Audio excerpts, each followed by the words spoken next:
And now, live from the studios of Adams Russell Cable in Norwood, it's the Larry Glick Show.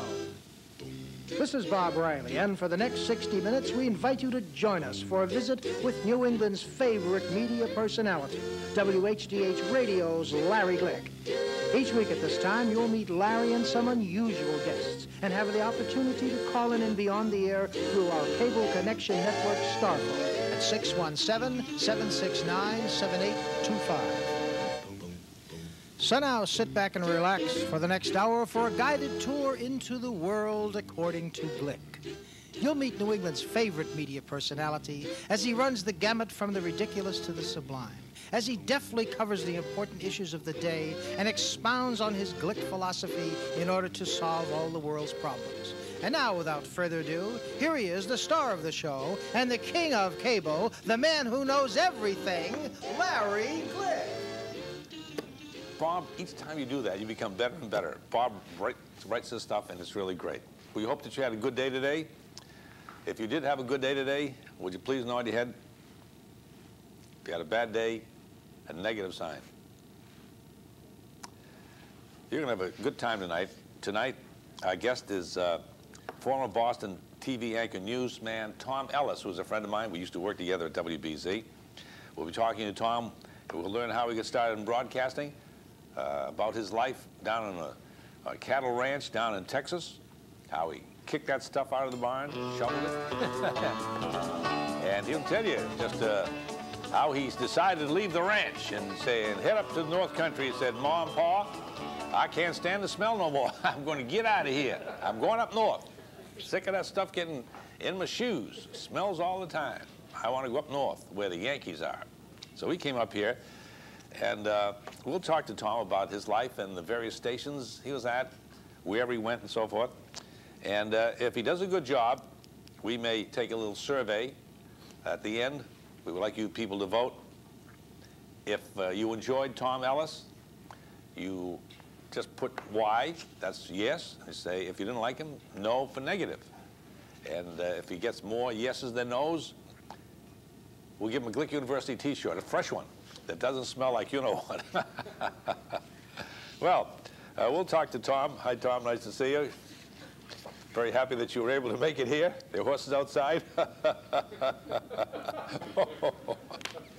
We'll be with you in a moment, Tom. First, we have a couple of letters. And if you'd like to have a Glick, your own Glick University t-shirt, I feel like the old programs, if you like to have your own cowboy belt and pistol, you'd be a straight shooter. If you'd like to have a Glick University t-shirt, just send us in a card or letter to Glick, care of Adams Russell, 375 Vanderbilt Avenue in Norwood, 02062. That's where we are now. Well, there's Tom kicking his shoes clean. We'll be with you in a minute, Tom. Yeah, just take it easy, Tommy. He's a good old boy. We used to ride the range together, Tommy and I. Oh, well. Let's see. Oh, his wife is holding the curls out of his eyes. She's all right, that Arlene. You're doing a good job, Arlene. We'll talk to you, too, because I want to know about Arlene and Tom. But, oh, would you listen to this? We'll be with you in a minute, Tom. Here's a letter from Mrs. P.Y. It says, Ron and I have been living together for 5 months, and he just left on a 2-week business trip when the phone bill arrived. Well, Ron always paid the bill, but she said she decided to take care of it because she wanted to surprise him. And listen to this. To her surprise, I don't know if this ever happened in your phone bill. To her surprise, there were 32 calls to Los Angeles on the bill. At first, she said, I was curious and then suspicious, so she called the number. She called the number in Los Angeles, and you know what? It was a porn line. It was a porn. Hello, this is Larry Glick on Adams Russell. Madam, you're breathing heavily.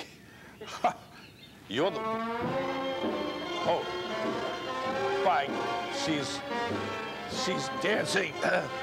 Madam, control yourself. This is a family-type program. Tom, sit still, Tom. I'll be doggone. So this is the one that Ron's been calling you. Is there anything serious with you? Oh, Folks, she's talking this way to me, too. What do I have to do? Listen, madam, this is a family-type program. I'll call you later. What a nice lady. Well, here's what happened. She checked the line, and would you believe that there were 41 calls to the same number? 41 calls. I wonder what this guy does. She doesn't know what to do. She said, well, Ron's a little wild at night, but he's a very loving person. And they're planning on getting married in a year. Now I'm wondering, what should I do? Should I end this relationship? She said she doesn't want a husband who spends his time on the phone talking dirty to some strange woman thousands of miles away. Ladies, what would you do? We'd like to know. If you have some comments, drop us a postcard to Filthy Rotten Calls, Larry Glick, Adams Russell. Oh, here's another one. Tom, we'll be with you right after this. This is interesting, and this, if I ever get into politics, I might propose this as my platform. Who says marriage doesn't pay? Well, if Dr. Paul Cameron gets his way. Now, Dr. Cameron of the Institute of Scientific Investigation of Sexuality is calling for a marriage tax forgiveness award. A marriage tax forgiveness award. I might use this too. Now, under his plan, married couples would receive a 50% federal income tax reduction for 5 years of a marriage. And Rossi, a 75% reduction for 25 years, and 100% for the 50th year. And for anyone over the 50th year, I give you a round of applause, because you deserve it. No, it's not necessary. We have a staff of 500 people here, and they want to help us out. It's not necessary. We're doing fine. Cameron has also proposed, Cameron is also proposing chastity before marriage tax forgiveness. I don't know why that makes me laugh. Chastity. As a matter of fact, Rossi was telling me that he may put a new product out in the market, these little brand new chastity type belts. If anyone's interested, they're large and small sizes. You can drop a postcard to Chastity Belts, Larry Glick, and we'll see that you get your, madam, you already have yours. You get only one chastity belt per person. And Cameron is also proposing chastity before marriage tax forgiveness. He says the people who declare that they were virgins before they married should have their first income tax forgiven. Now, would all the virgins please stand up? Bye, Joe. Okay. We'd like some phone calls. We'd like some phone calls because I have a confession. I have to tell you the truth. I have to tell you the truth because that's the type program it is. Tom Ellis, a news anchorman, is our guest tonight. But is Tom in the studio? No. I was making believe. I was joking. I mean, he's supposed to be here with his wife, Arlene. And, I mean, I don't know. Riley spoke to them. They said they'd be here. So what we'll do is we'll have a couple of messages. But first, if I could see that number up on the wall, 769, what is it? 825. 7825. Okay, all together, gentlemen. 769 7825 769 7825. Once again, 769 7825 769 7825. You see, we ask you to call. We have a couple of commercials to go to now, but we ask you to call because if you don't call, I mean, I'll have to play the piano or something. We'll be right back, and maybe by that time, Tom Ellis and his lovely wife, Arlene, will be here. If not, I don't know what we'll do.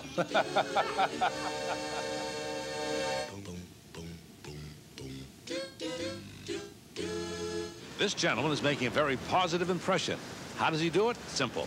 He gets quality clothing and personal service from Natale's of Braintree. If you want to look good and feel good in clothes, let Natale take care of you.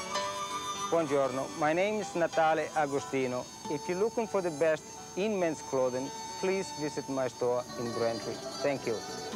Natale's for the finest in men's clothing at 393 Washington Street, Braintree. Call 843-4920.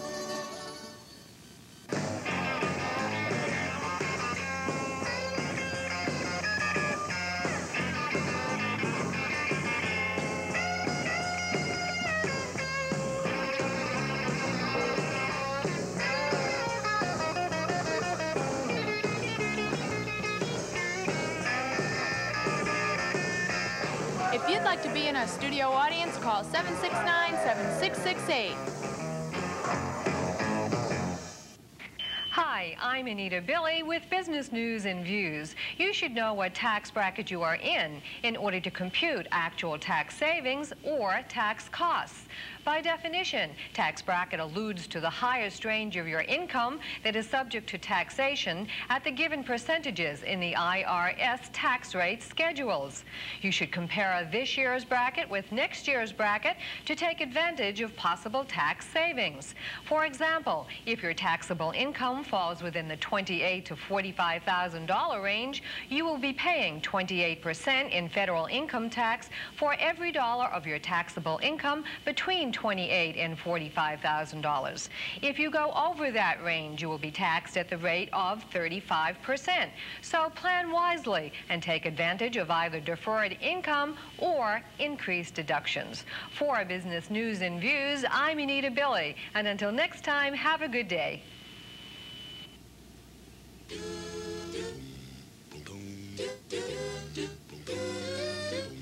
Hi, gang. Thank you very much for staying with us. I know that you enjoyed those commercials. They were very interesting, weren't they? We have a telephone call now. If you'd like to talk to us, fine. We'll come back. We have an unexpected guest. He was walking by the studio up front. We grabbed him and pulled him in. We said, how would you like to be a TV star? He said, I said, give him a shower, put some clothes on, bring him in. I'll interview him. Oh, let's speak to Jerry. Hello, Jerry. Larry. Jerry. Hi, how are you? Let me check. Not bad, thank you. Oh, that's great. Listen, Larry, the reason I'm calling is I just wanted to call and thank you for sending my sister a T-shirt. My sister lives in Sebring, Ohio, and she talked to you when you were on the radio. Yes, right. And she's one of your biggest fans. And I'm in the process right now of taping last week's show, and I'm going to tape this week's show next week. And What, man, you're confusing me. This week's show is next week, and last week's show will be shown the Sunday afterwards, right? But this show will be shown the fourth Sunday in April. That was the third program we had in March. They didn't like that one. You got me confused now. Oh, I didn't mean to. Oh, that's okay.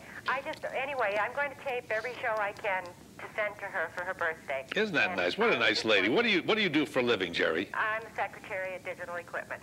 Oh, are you a married person? Oh, yes, I am. Let me ask you a question. Since the beginning of the program, we're talking about if you found out your husband was calling Los Angeles, talking to a woman on a porn call, a filthy talking woman, what reaction would you take to that? I want you to be honest. It's because Norm Johnson's here, and he's going through the same thing, and only it's his wife that's calling, a guy, and he wants to know about this. What would you do? How do you feel about it? I'd probably break his legs. You'd break his legs? But nothing else. You wouldn't break anything else, would you? No. Just the legs. Would you be shocked if... Oh, I knew once a person who... it was a woman calling, but her husband was a strange person. He told her once again, if I ever catch you calling that guy again, you know what I'm going to do to you. Was he listening? So she was all right. But your husband would never do anything like that. Would you suggest that this woman marry this person? They're living together, this Ron.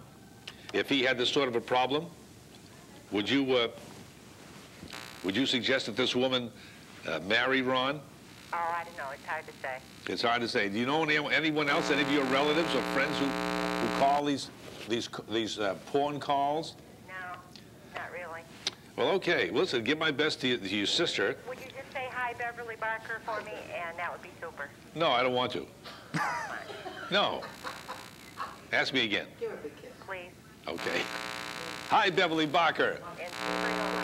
Hi, Beverly Barker. Is she one of the Barker girls? I knew some of those girls. She's Ma Barker's daughter. Ma Barker, that's right. Hi, Ma Barker. Okay. So long, Jerry. On the air. Well, this won't be on until just a couple of weeks before Christmas. No, it's on the air now. Oh, no, I know, but in Worcester, I get... Oh, where are you now? I'm in Worcester. Oh, in Worcester. This program tonight, Next week. This program without Tom Ellis will be on in Worcester next week. Birthday. Okay. Thanks, Larry, and thanks for the T-shirt. It was a pleasure. Nice Okay. hearing from you. Yeah, Bye-bye. Okay. We have a gentleman here. His name is Norm Johnston. Norm Johnston. I call him Normie because he's a very creative person. Normie is the artist. He's a very creative person, and he did the set, and he does many other creative things. And just recently, Mr. Johnson and Mr. Gallagher were up in New Hampshire covering the election. And I want to tell you this. Well, Mr. Gallagher was up there, and he was. They said, well, who are you fellas from? Because they had their equipment, and they said ABC was there and CBS. So they mumbled. They said they wanted to get in with the heavy hitters. So they said, who are you with? They said, we're with CCN. Oh, CCN. Oh, come on in. Cable Connection Network. So they brought him up, and while they were up there, Mr. Gallagher said, some of the people, I'm ashamed. You know, you never think that these things happen at a political rally. They said some nasty things to my two friends, Mr. Gallagher and Mr. Johnson. You know, four-letter words during a political rally, especially a presidential rally. And, well, the only thing they could do is just repeat the same things back to them. Well, it's the right thing to do, right? Okay. Now, this is I call him Normie, Norman Johnson. Norm, tell us, on this trip up there, what happened, actually? Is there a story behind the story? I thought it was quite exciting, not just the campaign, but all the media coverage, and that the media seemed to be keeping the people from actually meeting the candidates. So the people weren't... Give us a scenario, if you would, Normie. What was it like? What was it like? Where you were. We were in Manchester. Oh, before you start, I just want everyone to know that Normie gets his clothes at Natalie's. No, but downstairs and outside. He doesn't sell it. He doesn't sell these in the store. Natalie sells them outside, cheap. Go ahead. Sorry. No. We were in Manchester, and which is the largest city, I think, in New Hampshire. You're right. It is. And Concord is the capital. Manchester is the largest city, right? And most of the candidates would circle around the Manchester area, which is fortunate because we had car trouble, so we couldn't get around as much. We didn't get to see the big candidates. We didn't get to see Bush or Dole, Dukakis. I want to know who you did get to see, not who you didn't see. I didn't see any of those either. Who did you see? LaRouche. He'll be in the can pretty soon, I hear. We saw Robertson. Praise the Lord, brother. Yes. Right. Jesse Jackson. Jesse Jackson. Praise the Lord, brother. Double. Right. We saw Simon and Kemp, Gore, and DuPont. So. Also Rands. And we have a tape. We have a partial tape. It's not finished yet. Oh, yeah. There's a partial tape of what we covered there. You have a clip? We can see that? Yeah, I think so. Oh, okay. Mr. Johnston and Mr. Gallagher were there. We have a little clip. Is that clip ready to go now? Sure. Huh? Yes. I'd like to see that. Okay, let's switch back to our control room and see this clip with Gallagher and Johnston.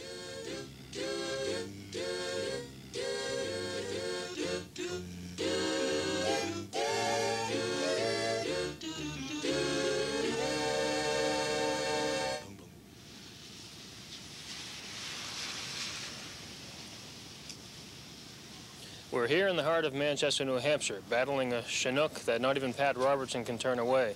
Just down the street are the headquarters and sleeping quarters for many of the candidates who are making a last-minute game plan to at least make a credible showing before the primary on Tuesday, as this will be the end of the road for those presidential hopefuls who don't finish third or better in their respective parties. Democratic New Hampshire is Dukakis country. It's that simple. Not even a proud Missourian in Richard Gephardt, savoring a sweet victory in the Hawkeye state, can soar in and change that. Unseemingly enough, this conservative New England state has a moderately liberal profile, making Governor Dukakis a clarified winner. The Republicans tell a different tale as the battle heats up for the Dole and Bush campaigns.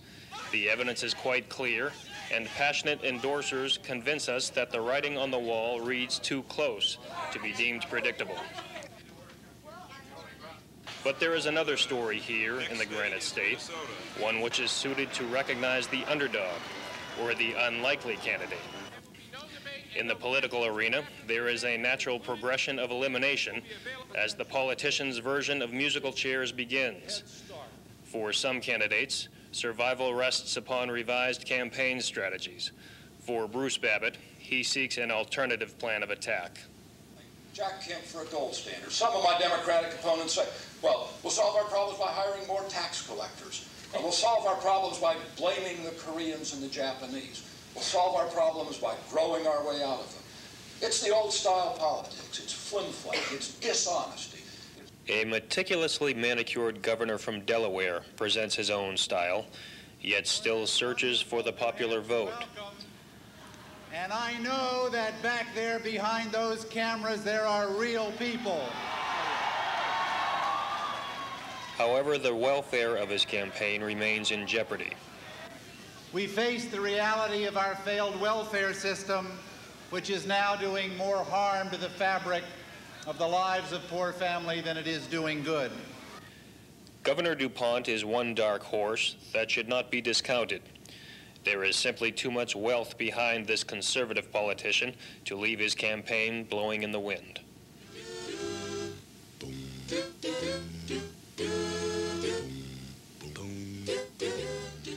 That was Mark Gallagher, our staff here, and Normie Johnson. They did a fine job at the report.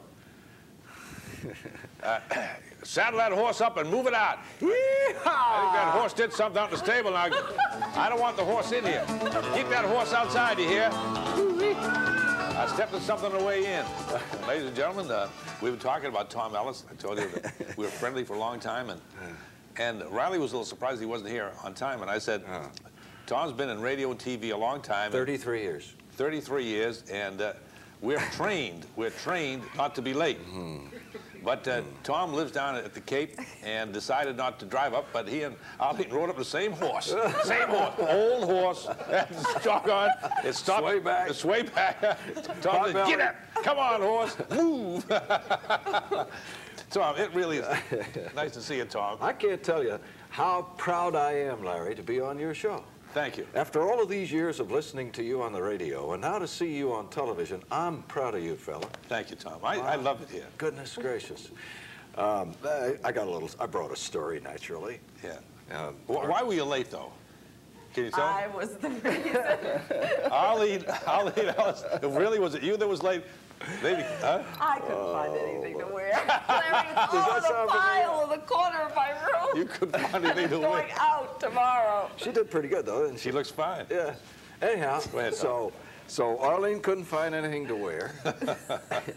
And I'm pacing around, and I don't want to be a nudge. You don't want to nudge. Yeah, I do. Right. But nudge is a nag. Every now and then I kept saying, Arlene, I can't find anything. So anyway, now we're in our car and we're on the way up, see, and I'm driving. And I'm moving along pretty good. And all of a sudden I see the blue lights in my... Where were you? Whereabouts? About Duxbury. Oh, yeah. And so I pull over, and Trooper Maloney, I got to tell you, the state trooper, I don't know if you've had a lot of dealings with state troopers, haven't you? Well, I'm a police officer, right? On a friendly basis. My job was to bring Ellis in. We got him. What about Trooper Maloney? Trooper Maloney got me going about 70 miles an hour, trying to make it to the Larry Glick show. Right. And I'm thinking to myself, I got to tell him reason I'm speeding, but he'll never believe me. So I tell him, and he said, "Oh, I love that guy." Trooper Maloney, you're all right. You'll be saved, Trooper Maloney. He said, Where's Larry now? And I said, he's got a cable television show in Norwood. And he said, are you telling me the truth? And I said, swear to God, swear to God. Now then, Arlene uses our vehicle in her she's developing.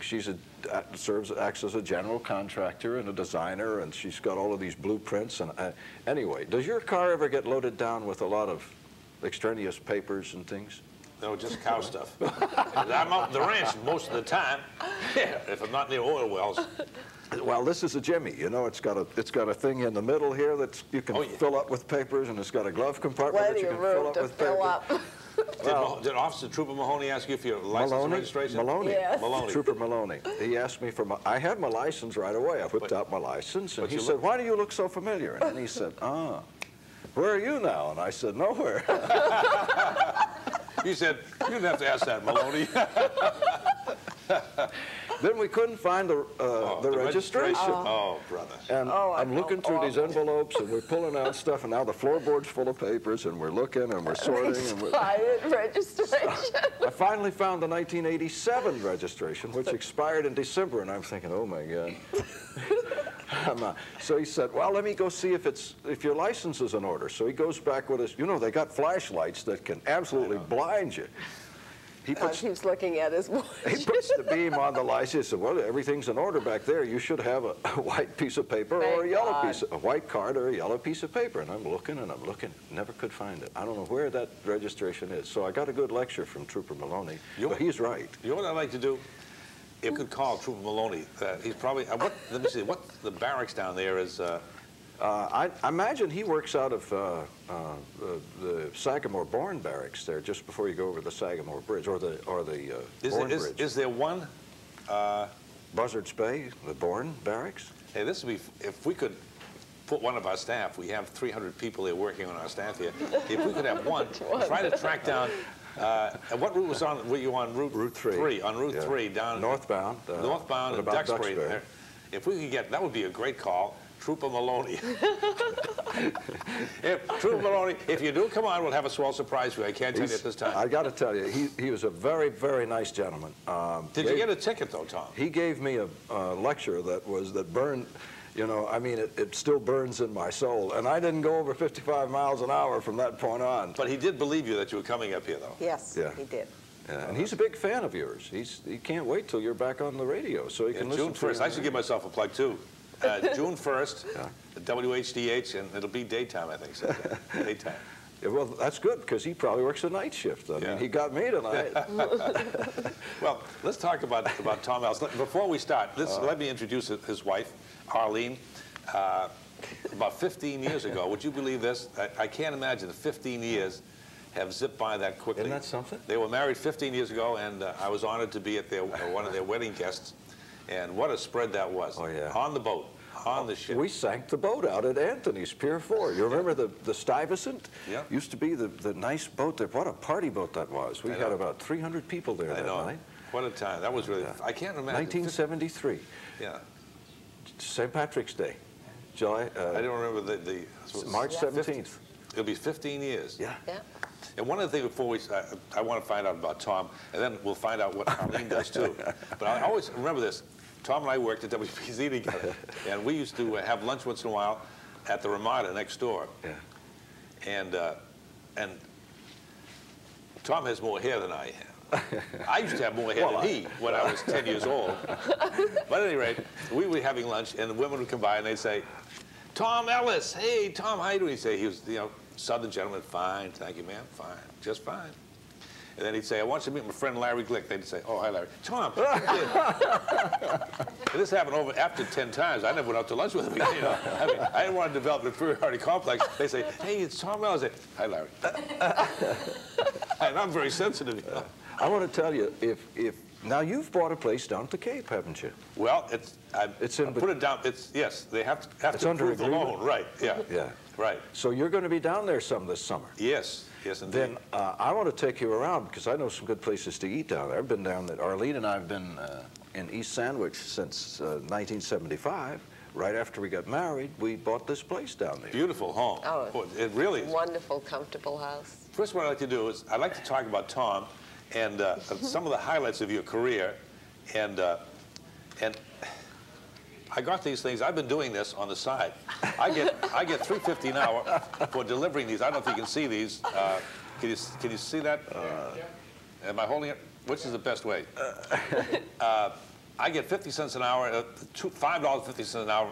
I hold these out at shopping centers, malls, beer rooms, any place. Can you see that? Yeah. It says, for the folks who are watching who can't read, we want Tom Ellis back. Well, maybe some folks out there straying say, what is he saying? We want Tom Ellis back.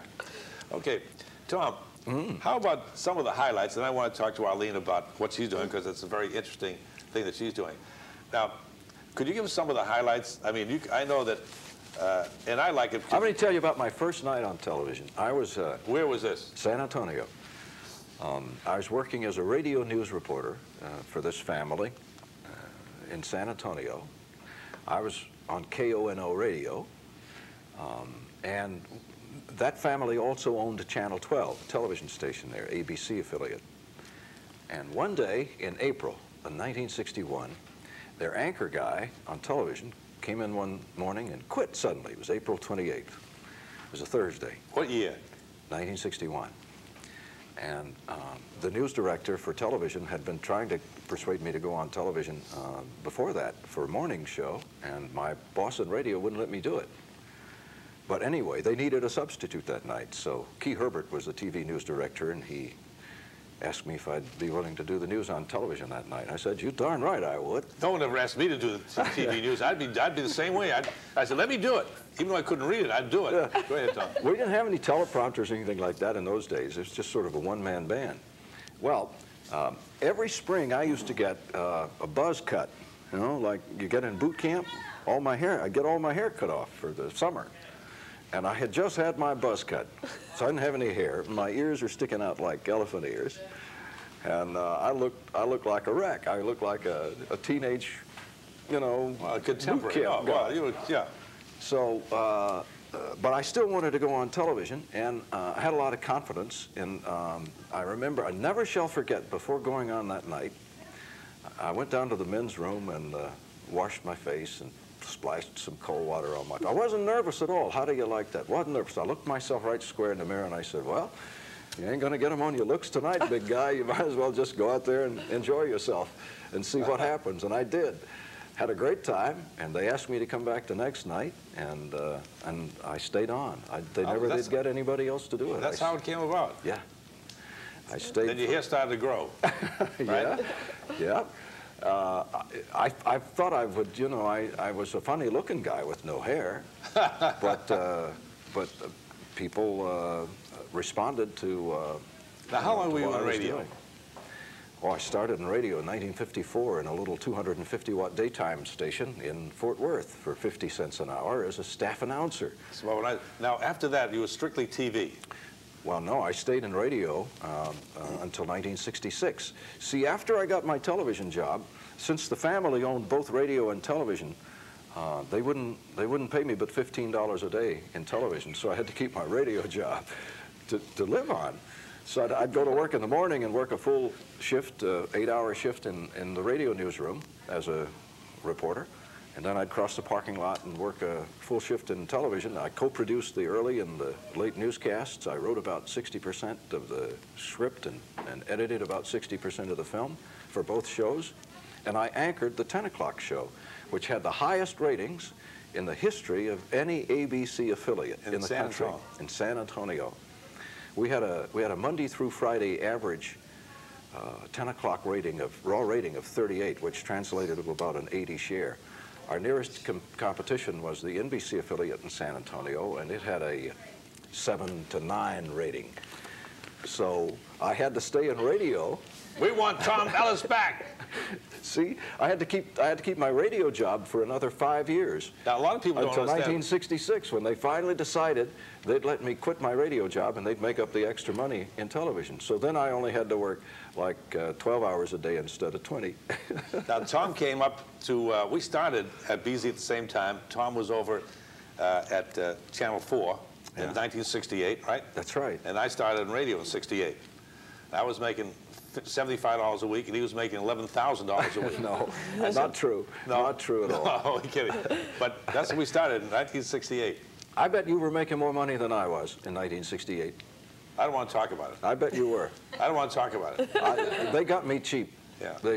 Westinghouse got me real cheap from San Antonio. But I had a good time. I had 7 wonderful years at that station, at Channel 4. I enjoyed it, and I worked with some great people over there. I'll never forget, Jack Williams was at Channel 4, And he was your assistant, your co-man. Last year. Last year, and they said, what's the best thing that ever happened to Jack Williams? They said, well, Tom Ellis left. He's actually a good friend of mine, too. He's doing fine. Great guy. Now, you then from Channel 4, I went to New York and worked for ABC in New York for 3 years. And then in 1978, I came back to Boston and worked at Channel 5 for 4 years. And then highly successful shows. Oh, we had, well, see, I mean, they had a great staff over there. Chet and Natalie and Peter Mahegan, Clark Booth, Jim Thistle was our news director. You see, when you start naming names, then obviously you leave out somebody. But they had a great staff, so I was fortunate to be able to work with them for a while because we had a great team. And then Channel 7 offered you a deal, a favor's a favor, a deal you couldn't refuse, right? Well, yeah, I'd been in negotiations with Channel 5 for about 10 months, with Bob Bennett, who was the president and general manager over there, and we hadn't been able to come to an agreement. We'd agreed on the money, but there were some other things that I wanted. I'd like to get the story behind in writing. What were the other things, Tom? Oh, just some. There were some issues that we couldn't come to agreement on. You couldn't tell us, eh? You want to say it in front of Arlene, is that it? If you don't want to, I don't here to embarrass you, or I'm on your side. As we say down in San Antonio, I want to hip you. I want to hip you. But I just like to get the story behind it, something juicy, the story behind the story. I wanted to do a little more work over there. I wanted to do some more work.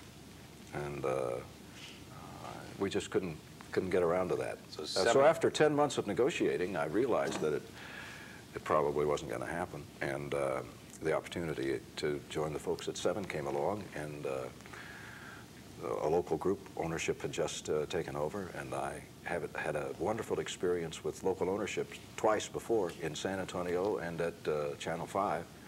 And I thought it would be a great opportunity to get involved again with another local group of people. So I joined the fellow who brought me from San Antonio, Win Baker, invited me to come over and anchor over there, and I did. Now, if it's too personal, don't mention, but what kind of money were you making? How much were you making? Would you mention that? It's more than 500 a week. Yeah. Is it bigger than a bread box? You don't mention it. It doesn't apply. Now, once again, before we go back, we have a couple of messages. Before we go to the message, we'll be back with Tom Ellis and his wife, Arlene. But I want to get a shot of this here. For the folks who can't read, we want Tom Ellis back. We have a couple of messages, and then we'll be back, and we'll show you more pictures and talk about things that you'll be fascinated with.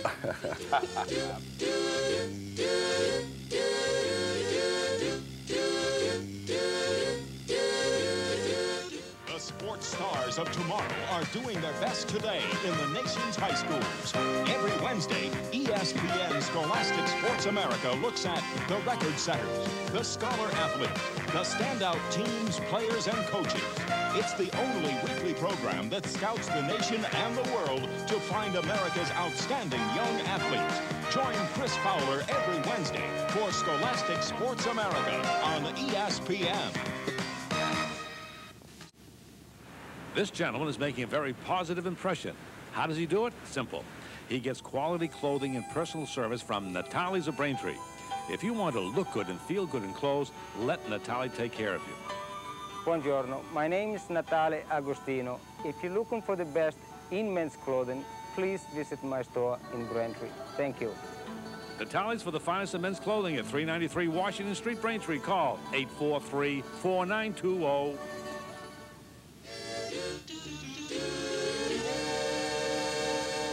Yeah, she'll be in. We're back again. And now to give you the story behind the story, we have Tom Ellis and his wife, Arlene. But we have our able staff. They call the Norwell Barracks. The Norwell Barracks, and they spoke to Trooper Maloney, and he said, it's true. He said, everything that said was true. And I said, would you come on the air? Mary O'Toole was one of our people who called. They said, would you come on, please? She said, no. So Mary O'Toole was very sensitive. She started crying. Please, Officer Maloney, come on, speak to us. He said, I can't. Let me see your license and registration. So that made Mary cry. I'm only kidding. Mary's... What did she do? Hello, Adams Russell. This is Glick speaking. Trooper Maloney. You know, I hate to say this, but she made Mary O'Toole cry by not coming on with us. She's a very sensitive, she's a school teacher. Yeah, but I said, oh, no, as a matter of fact, she's crazy about you. She said she likes your personality. Tom says, Tom Ellis said, you better watch your step the way down because he's going to speed right through the town again. So you better watch out, Trooper Maloney, if you know what's good for you. Stay off the road because Ellis is going right through. I'm only kidding. We're going to crawl home. Yeah. Tom, sometimes the devil makes me do these things. Lord. I was only joking. And while she was on the phone with Trooper Maloney, there's another trooper down there. Another trooper, yes. And Mary said, another trooper said, stop Tom a couple of years ago for driving one headlight out. Makes me sound like a real renegade, doesn't it? Sure do, Tom. Outlaw. All right. Now, let's say hello to Arlene. Oh, first the number that Rossi, when he does that, means give the number. If you can see the number, usually they have it right in front on the screen, but we'll do it. Our phone number here at Adams Russell is 769-7825, 769-7825. Oh, great. What a team. Oh, you're sick sometimes. Arlene, it's a pleasure. It really is. I'm happy to see you. We saw each other a couple of weeks ago now at the Cape. And tell us, what are you doing with Tom? I mean, as far as real estate. As far as real estate goes. you all know what I meant, ma'am. Well, show the picture, Larry. That speaks better than words. Okay. She said, hold it with both hands. Now, I don't know which is the best way to get it, at this angle or this angle. Right there? All right, would you explain this, Arlene? This is a barn house inside. It's a barn house that we've been putting up and working on for the last 3 years. And if you go through that album, you see the inside. I want to know, tell us what you're doing. I mean, that's just a picture. We'll come back to these pictures. Yeah. But tell us what you're doing. You know what you're doing. Tom knows what you're doing most of the time. But we'd like to know, what are you doing? Well, we're just sort of developing this small area, 3 lots, and developing it into unique properties. And one of them is this barn house we've been working on for 3 years. And who's doing the actual work? Oh, I'm doing some of the work, not the construction, but some of the running around that you have to do to put a project together. Tom's doing some of the landscaping. No, it's no big deal. Don't be humble now, Tom. No. Knock off that humble pie. Our craftsman, our builder. And our builder is in this album, a picture Let me show you. Go ahead, Tom. Oh. Go ahead, Arlene. Talk. A picture of Rodney Willett, who's been working on this project there he is. For 3 years. Who's this? That's Rodney. He's the builder. There's Rodney. He just got out of the can. Maloney's looking for this guy, Rodney. I don't know if you'll find him. He drives right through Norwood on a fast clip, too. Anyway, he's the builder on the project, and he's doing a fantastic job putting this barn house together. It's a 200-plus-year-old barn house. Whose idea was this? I mean, how did this come about? Well, Rodney and I sort of decided to build a barn on this property. He showed me the property, and then he showed Tom the property, and we thought it was a special spot because it has a great view of the bay. And then we decided to go ahead and do a barn. So first we were going to build a barn, and then when I realized what a spectacular spot it was, I decided it should be an apartment with a workshop below. And then the more I looked at it, the more I decided I'd turn it into just a big house. And that's when we got into trouble. Where is it located? It's in Sandwich, behind this Crow Farm, which is a spot that most people know about that go through Sandwich and buy apples, and it's an apple orchard farm. And it's right behind the farm. So we have a view of this beautiful apple orchard, beautiful trees, and then the bay. And from the 3rd floor, you can see the beach. And you can see Plymouth and Provincetown. How many rooms in this house, and how much property on it? Well, it's an acre. And how many rooms? How many Just rooms? Roughly. Gee. Well, there's a living room, dining room, lounge on the 1st floor, kitchen, On two the second bedrooms, floor, two baths, there are a two living bedrooms and a large living room. 10 rooms. On the third floor, there are also two bedrooms. Two bedrooms, and then when a this is cupola. finished, Arlene, when this is finished, I might sell this for you in this program tonight. But I want a little, you know, a little something, a little gratuity. What will this thing be worth when it's finished? Oh. What are you going to sell it for? What will it be worth? Oh, look at this. That's the stairs up to the cupola with Rodney up there hanging on. Describe that again. What is that? That's cast iron stairs, circular stairs going up to the cupola on the third floor, which is... Cupola. Cupola. Cupola, that sounds kind of cute. What is that? It's, sounds like part of it's a lookout. It's a, well, it's the top of the building, and it's this structure where you can, it's sort of a lookout point that you go up, and you can really get a view from way up high, Well, when you're through with 35 all feet this, high. when you're through all this What is it going to be worth? Yeah, the property and just roughly. We're not going to quote you. Folks, if Arlene tells you a price this time, I mean, that's not going to be the price because I'm going to tack on a little something for myself. It wouldn't, I don't think we can't really put a price on it at this Okay, the point. price is out there. Oh, you it's- can't do it? No. But it's more than $50,000 or $60,000, right? Yes, yes. You know what I noticed when I was down at the Cape the other day? That the sandwich part, or the one half of the Cape, is entirely different from like the Hyannis part. Yeah. They're just like different communities. North side and south side. Yeah. 28 runs down through the south side, and you have Falmouth, which is a resort area. Yeah. A lot of beaches, and it's warmer water over there. Hyannis, then you go on down to West Yarmouth and Bass River, and down that way, all along 28, is much more populated. There are a lot more businesses than there are on the north side where we live. But the north side where you live, it almost looks like it could be New Hampshire, Vermont, Maine. Well, they've maintained, the Old Kings Highway Commission, which is an historic commission, maintains a pretty strict control of all of the building that goes on, because that's the old stagecoach road coming up from the tip of the Cape, from Provincetown, 6A is, and they want to keep it with that historic character. You know, down in Yarmouth and Yarmouth Port, there are 2 or 3 miles of houses that were ship's captains' houses, and a lot of those are guest places now. They all had the widow's walk. Yeah. Right. Well, some of them did, not all of them, but some of them did. And it's a very picturesque area. 6A is just much quieter than the other side of the Cape. Now, you prefer what, Tex? Well, I like the quiet stuff. Quiet side. I like the action. I like to go with the action. You got right in the middle of it over I know, there. yeah. You got right over there on Lewis Bay, where it all happens. I know. Ooh, let me tell you, they have some pretty women over there, Larry. That's what I heard. And you know, I did hear this realtor gave us a tour, and right around the bend from Hyannis is Hyannis Port. Yes. And who lives in Hyannis Port? Oh, I don't know. Let me see if I can remember. I mean, I just want to hip you. I want to hip you folks out there in radio land, TV land rather. The Kennedys live right around the corner. Now, they're not going to invite me over to their place, and I'm not going to invite them over to my place either. I mean, if they ask me, I'd say I'd be happy to have you over. That's a gentleman thing, right? Well, Ted generally every year invites the media.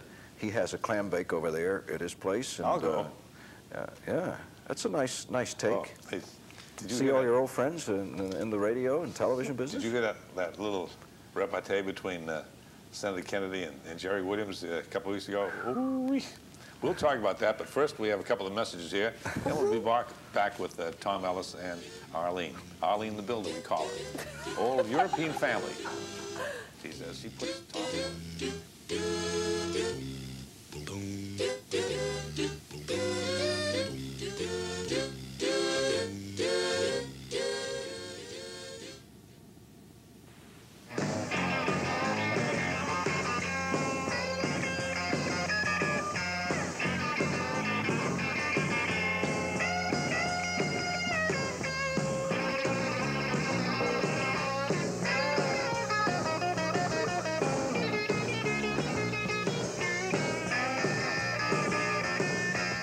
If you'd like to be in our studio audience, call 769-7668.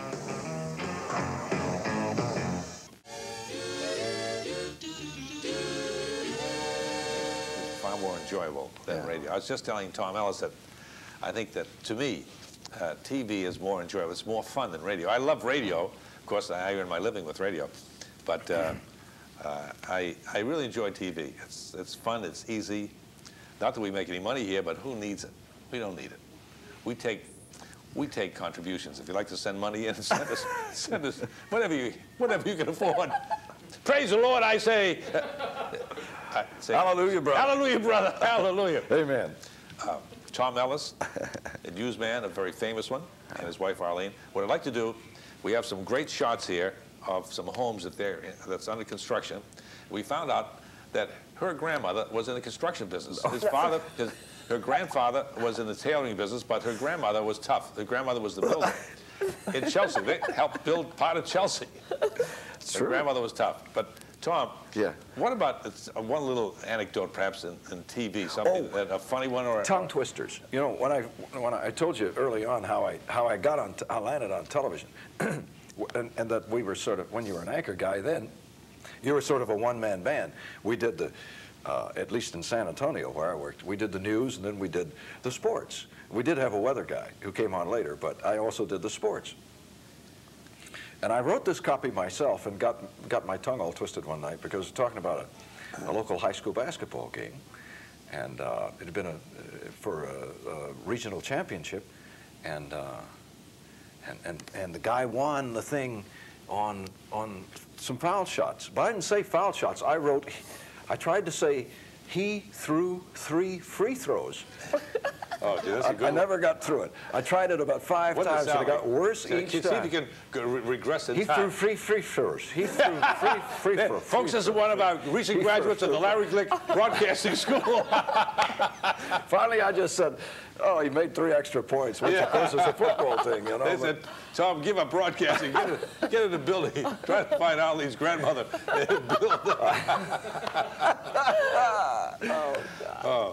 No, but that's embarrassing at times. Oh, I tell you, I was. And sometimes, how do you try to correct yourself? The more difficult it is. You can't. I think the thing that you have a knack of that too.